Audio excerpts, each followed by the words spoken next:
Hey everybody, how's it going? Christian from Treasure Town here, and today we're going to be talking about 10 epic treasure finds ranked from the 10th best to the best according to their value. So I might have left out a few individual ones, but these are some ones that will blow your mind. I tried to include a wide variety, so some of these are metal detecting, some of these are looking through your change, and some of these are kind of slightly different, maybe even just walking around and seeing a pot kind of oddly situated in the ground. So it's a PowerPoint presentation. Let's head over to that presentation and get started with number 10. Since we're going by value, I would have put this up later as a bigger find, but the end value was 0. What we're dealing with is the discovery of 10 1933 $20 gold St. Gaudens coins. And essentially there are two of these that are allowed to exist currently. One of them is held in private hands, I believe, after it exited the United States mistakenly. But basically in 1933, they issued an order, the government that is, to melt down all of the gold coins as they were confiscating gold. So that pretty much happened outside of 20 or so that escaped the mint and were stolen. Most of these were recovered over the first few years after 1933. I believe one of them was found in 1952, but these kind of surfaced in the late 1990s, I believe, and there were a bunch of court battles that pretty much led them to being reconfiscated by the mint. There was a jeweler named Israel Swett, and he was responsible for the facilitation of getting these coins into private collectors' hands. When they tried to prosecute him, the statute of limitations had passed, so they couldn't, and he did not give up who or how he got the coins. But the owner, Joan Swett Langborg, surrendered these coins to the Secret Service, who identified them. And again, as I said, they were ruled to be government property and were seized without any compensation. Now, the one of these that was in private hands and was auctioned off sold with buyer's fees for about $7.6 million. So this would have been an enormously valuable find. My guess would be maybe $25 million if they were able to keep the coins somehow. But yeah, there were a lot of court battles and they seized the coins. Not all of these, though, thankfully, were taken away by the government, as we'll see going forward. Number 9 was a metal detecting find, and it's the MOJAVE nugget valued at $400,000. But this was an incredible gold nugget find that was discovered with a detector by a man in the 1970s named Ty Paulson. It was in the California area. I was in Randsburg, California, which was part of the Stringer mining district. You know, when you think of gold, outside of the gold rushes that occurred in really early American history in North Carolina and Georgia, you're thinking California, and that's where this was pulled out. This is one of the largest finds, but it's certainly not the largest that's ever been made. 156 troy ounces of gold were contained in the nugget, but the thing that makes it special is that a lot of the largest nuggets were found when it was first being mined, and they went directly to refiners. You know, they weren't preserved as individual pieces of gold. It now is housed in the Natural History Museum of LA County, along with a bunch of different nuggets from the area to kind of preserve that history. The next one you may have seen me talk about a little bit, and that is the 1975 proof no S Roosevelt dime. There's two of these in existence.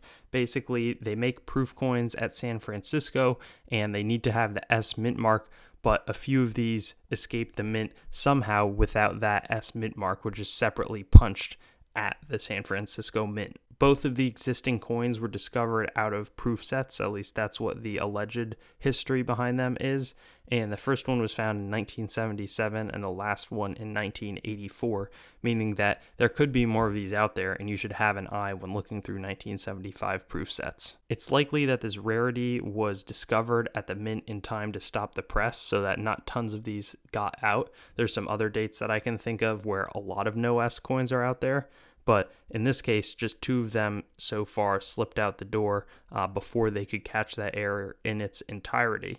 It also could have been a deliberately made coin with some mystery backstory that doesn't fully give the details, as there was a proof 1970 S quarter struck on a 1900 Barber quarter planchet around that time. This one sold for $456,000 in 2019 for the better graded example, while the other one would fetch minimum $100,000. So if you can find this, make sure to do it. Now we get to a more recent find. This one was the SHAPWICK hoard over in England, and this was a discovery of over 9,000 Roman coins found 1998 that were all super old. So they ranged from about 31 or 30 BC up until the very early 200s AD. So these are ancient, they're not even considered medieval.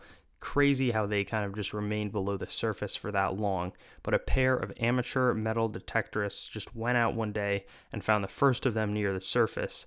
They came back, dug the whole thing up, and even got an excavation team with a surveying team to kind of preserve the history that they could take away from these finds. It was discovered that they had found part of a courtyard villa, and the coins were valued around $450,000 at the time of discovery, which likely has gone up to, what I estimated at that $550,000 mark. Two of the coins had never been before discovered in Britain, so it's a good reminder that these types of finds can give a lot of insight into history, as numismatics is definitely a primary source for a lot of what we know about the early time periods.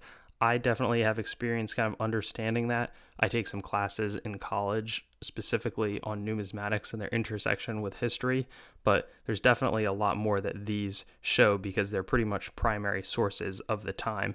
And even seeing that those two coins were in England at this time kind of can show some historical takeaway. I don't exactly know what that looks like. I'm not familiar with this hoard, but I'm just kind of showing you how this can contribute to knowledge in addition to a sweet find. After this, we're going to move on to another find in England, the Wickham Market hoard, and this was a hoard of 840 Iron Age gold staters.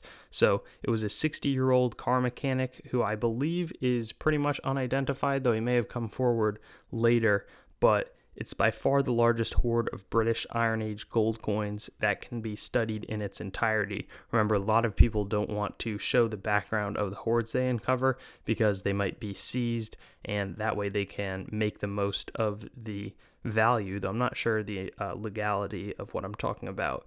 But this is one that provided more information again about England for historians. It was purchased in 2011 by the Ipswich Museum for about $500,000. And this one shows how persistence can pay off. The detector had been searching on an amateur basis for 25 years before he made the find. But he did turn over all the coins to the owner of the land, so I do applaud him for that. The specific coins were worth between about $300 and $1,000, and their composition was 40% copper, 20% silver, and 40% gold, so definitely a lower purity item. They were discovered with a pot that had been broken open, but the great majority of coins were only 6 to 8 inches below the ground, as opposed to some of the other hoards that are a lot deeper. My next subject is the 1976 proof No S Ike dollar, probably the ones that I get the most emails about, with people not sure if there is a proof or business strike coin. But there were a few trial pieces struck at the Philadelphia Mint to just show them off, and since they were struck in Philadelphia, they wouldn't have a mint mark. There were probably a few of them struck there and maybe presented to a member of Congress or someone in Washington who spent it once they were mass-produced, or at least the person thought that they were, while all of the mass-produced ones would have that S mint mark. And so they probably thought it was just worth the $1 that it represented, and it was ended up found in a Woodward and Lathrop department store, I believe the next year. It originally sold for about $450,000, but I've been in contact with the owners of this coin, and they said that they've turned down $1 million deals on a coin in the past. So just giving an example of what people are looking to pay for this one. Definitely one of the most iconic American coins of the modern era. Now we're getting to the most valuable world coin hoard find that we're going to go over on this list, which is the LENBOROUGH hoard for $1.5 million. It was just about 5,000 silver coins. Exact number is 5,252. And I thought this was kind of a funny stat, but one of them was cut in half. So every other one was good, except one of them was cut in half. They all date from the first half of the 11th century, so the 1000s pretty much, with 2 Saxon kings being massively overrepresented, being represented on most of these coins. They were all wrapped in a sheet of lead, which probably allowed them to be preserved pretty well because they were in super, super good condition. This was not like they were super crusty old coins. These were great looking coins. This is an example of something that was a little bit deeper when they found the coins. They were about 2 feet under the ground, and this time, instead of just being a pretty casual search, it was during a metal detectorists rally. And it's kind of interesting because this is also a more recent find being discovered in 2014. So it shows, are you going to probably get this when you go out metal detecting casually? No, but there is potential for some insane finds. Speaking of insane finds, here's a 1622 Spanish gold chalice valued at around $2 million. It was a chalice that sank along with a 1622 Spanish galleon, and it was discovered by treasures working with the Blue Water Ventures group. It was about 18 feet deep, so the water, it wasn't like it was hundreds and hundreds of feet below the surface. It was only a foot below the bottom of the ocean, about 30 miles west of Key West. So could this be discovered by somebody casually looking around? Not really, but it's not like they were in the literal middle of the Atlantic or Pacific Ocean. Another thing is that the chalice isn't extremely large. It's about 5 inches tall and large enough to set a softball inside, according to the article. It was expertly cleaned and restored. That's why it's so shiny. It's not what it looked like on the bottom of the ocean. And they showed off the beautiful details of the item, as you can see from the photo.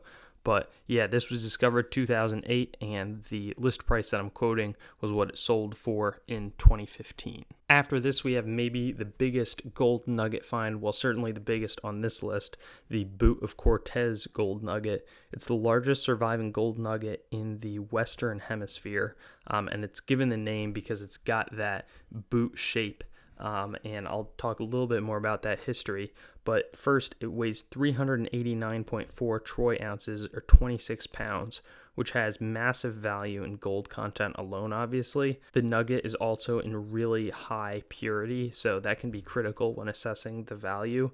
But the unusual, memorable shape is really what sets it apart. Like I kind of alluded to before, it was discovered in 1989, so that's way after most of the super large gold nuggets were found, and it was found by a local prospector who just bought a cheap Radio Shack metal detector, went out there and pulled this thing out of the ground. The name Cortez relates to Hernan Cortez, who searched for gold after conquering the local native populations in the early 1500s, which led to more than 5 million ounces of gold being extracted since, the early 1500s in that area. It sold for 1.5 million in 2008, and I actually kind of forget where we got the value from, but maybe it was either sold again or just the value or assessment has gone up on the nugget. Lastly, we have the Saddle Ridge HOARD. This one is probably the craziest discovery. It was made without a metal detector, just with a sharp pair of eyes, and it's the largest discovery, again, of buried gold coins in the United States, with about 10 million value of coins being represented, including 1,373 double eagles, which are the $20 gold coins, 50 eagles, or $10 gold coins, and 4 half eagles, dating between 1847 and 1864. It was discovered on a private property located in California gold country, and it was near the 1849 gold rush, but they kept the people who found it, their location totally secret, and their identities hidden to avoid people going onto their property, looking more for it, and getting upset at them, or, when somebody finds $10 million worth of coins, there's probably good reason to keep that quiet. But they pretty much just saw a rust-covered metal can, which is pictured poking out of the ground.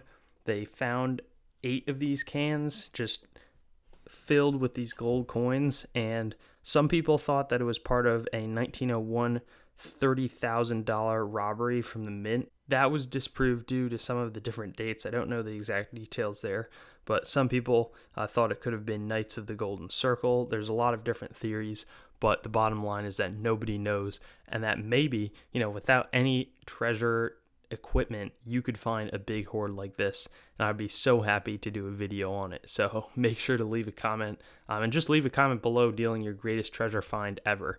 There's certainly a lot of fun that can just come with finding even a regular penny in the ground. Thanks for watching the video. I'd encourage you to like, comment your thoughts, and subscribe for more content, and get in touch with me or contact on treasuretownYT.com, my website, my Facebook, TreasureTown, my Twitter, @treasuretown_YT, or my Instagram, @treasuretownyt. Looking forward to seeing you on some of my other videos.